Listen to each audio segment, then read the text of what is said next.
Hey, this is Joe. In this video, I'm going to show you how to make your own glazing compound. You might ask, what is a glazing compound?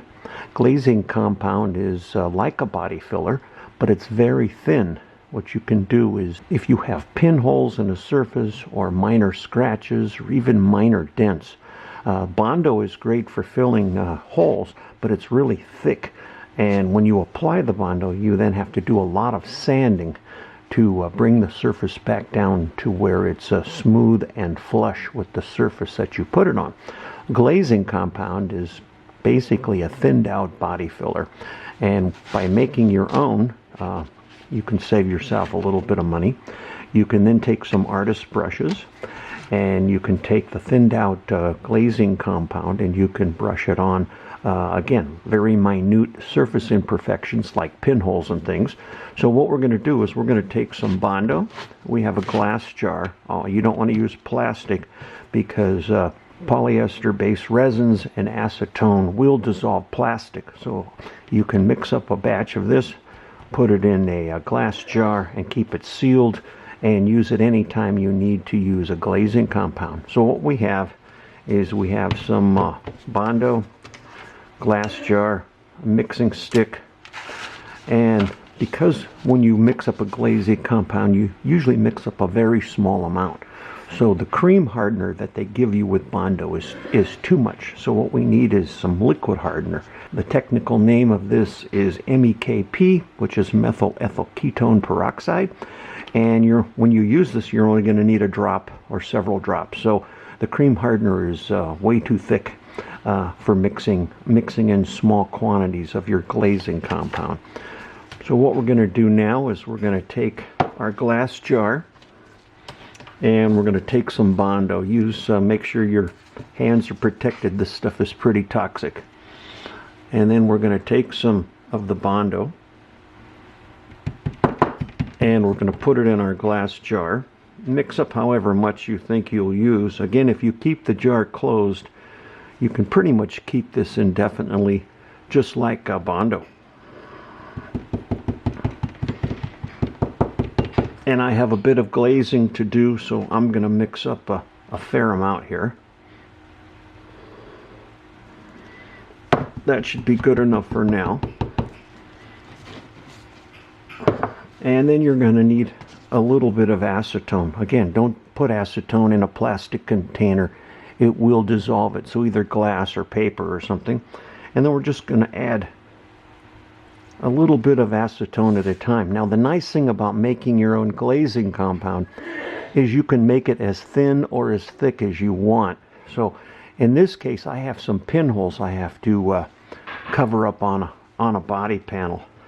So I'm going to make it pretty thin so I can brush it on with a brush. So again, I'm just going to keep on adding just teeny bits of acetone at a time.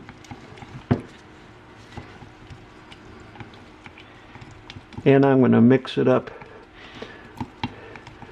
As you see here, it's pretty thin now. That's it. See, your glazing compound is almost like a syrup consistency. And that's what we want, something that we can brush on with a brush. And again, the nice thing is you can mix it as thick or as thin as you want. What we're going to do is, if you want to seal it at this point, just put the lid on, put it on your shelf, and it pretty much will last indefinitely. We're going to get ourselves a small brush. We're going to get a small mixing bowl, and we'll put a little bit of the glazing compound in the bowl. We're going to add some of our hardener, again just a couple of drops, and then we're going to go out and do some glazing on a fender on a vehicle that I've been working on. So let me get ready to go out and show you how we're going to do the glazing on the vehicle. Let's now take a little bit of our glazing compound and we'll put it in our mixing bowl.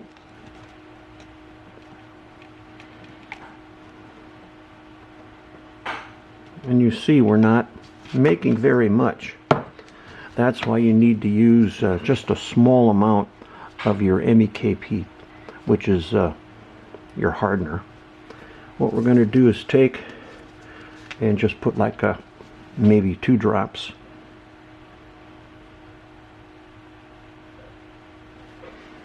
Maybe 3 just for good luck. Now we're going to take and mix up really good our glazing compound.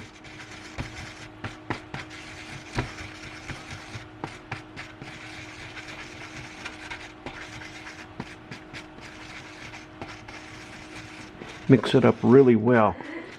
You want to make sure you get all of it. If you don't mix it well enough, some of the glazing compound may not harden. So mix it up really good. Wipe your stick a couple times.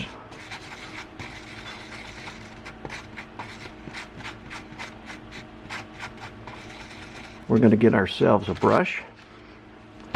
I'm going to start out with one of the smaller brushes.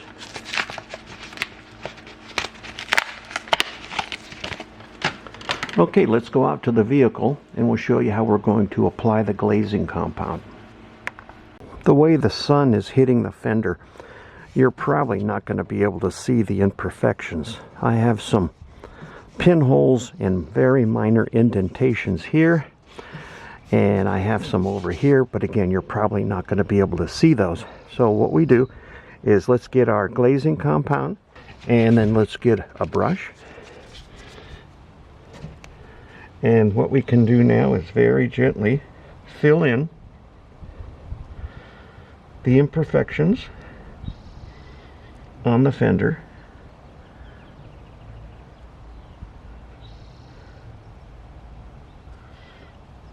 And as you see, it's going on very thin, and that when we go to sand these out after they cure, you don't have to do 15 minutes of sanding like you would with Bondo. Easy is just go ahead and gently brush this on. And you don't want a high buildup. You just want to fill the imperfections. Now when this cures, we can then take some 150 sandpaper and just gently sand out the very small high spots. Again, the nice thing is you can always mix up a little bit more and reapply, and then it's very easy to sand out because it goes on very, very thin. That's how you make your glazing compound, how you apply it, and we won't go through and sand it. Sanding Bondo and sanding glazing compound is pretty easy.